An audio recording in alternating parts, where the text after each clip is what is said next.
বাচ্চারা ছিল ওই সিঁড়িতে বাঁচার জন্য দ্রুত নিচে নামার জন্য চেষ্টা করছে।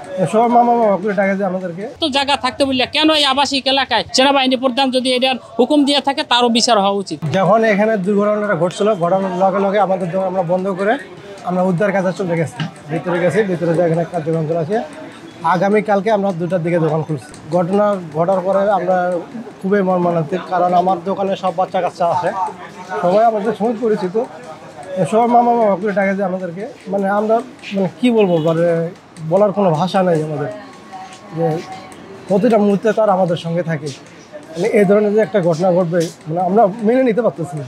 সরকারের কাছে আমরা একটা বিচার চাই, কেন এই আবাসিক এলাকায় এই উত্তরার মতো জায়গায় এই ধরনের একটা বিমানের চলবে, মহড়া চলবে এবং এই ধরনের প্রশিক্ষণ দেবে, এইটা আমরা সরকারের কাছে চাই, যাতে ভবিষ্যতে এই ধরনের কোনো কিছু না হয়। কারণ এত জায়গা থাকতে বললে কেন এই আবাসিক এলাকায় যেখানে বসবাস করে ছেলেমেয়েদের স্কুল, কলেজ, মাদ্রাসা এবং আবাসিক অনেক হাজার হাজার লোক বাস করে, সেখানে কেন তাই এই প্রশিক্ষণ বিমান ঢুকানো হবে? এইটা আমরা রাষ্ট্রের কাছে এবং যারা দায়িত্বশীল আছে সরকারের কাছে আমরা এটা অভিযোগ করছি এবং এটার বিচার হওয়া উচিত এবং বিচার চাই। সেনাবাহিনী প্রধান যদি এটার হুকুম দিয়ে থাকে তারও বিচার হওয়া উচিত।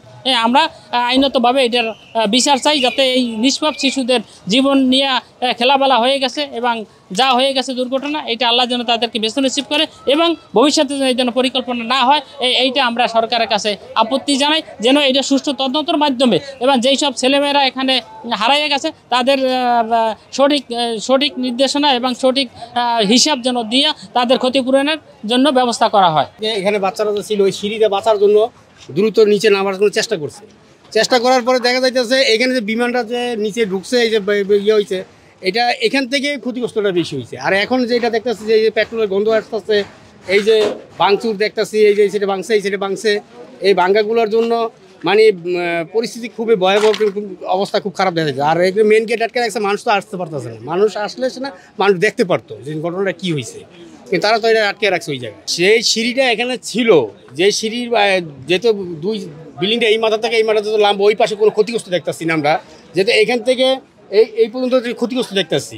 এর এইখানে যে সিঁড়িটা ছিল, ধারণা করা যাইতেছে যে বাচ্চারা বাঁচার জন্য হয়তো সব সিঁড়িতে নামার চেষ্টা করছে, আর এখানে আগুনটা ধরার পরে ওইখানে বেশি ক্ষতিগ্রস্তটা বেশি হয়েছে। এখন তো শুধু ক্ষতচিহ্ন আছে, এখন ছাত্রদের ওই যে বই খাতা ব্যাগ ছড়ায় ছিটায় আছে, পুড়ে গেছে, কারো খাবার টিফিন ছড়ানো ছিটানো। আর এখন ওই বিমান উদ্ধার করা হয়েছে, বর্তমানে বিমানের কোনো কিছুই অবশিষ্ট নাই, সব লাশ নিয়ে গেছে। এখন আর কিছুই না, চেয়ার টেবিল পুরা, সব পুরা আর কি, শুধু পুরা গন্ধ, মানুষের লাশের পুরা গন্ধ। তারপরে ওই যে বিমানের তেলের পুরা গন্ধ।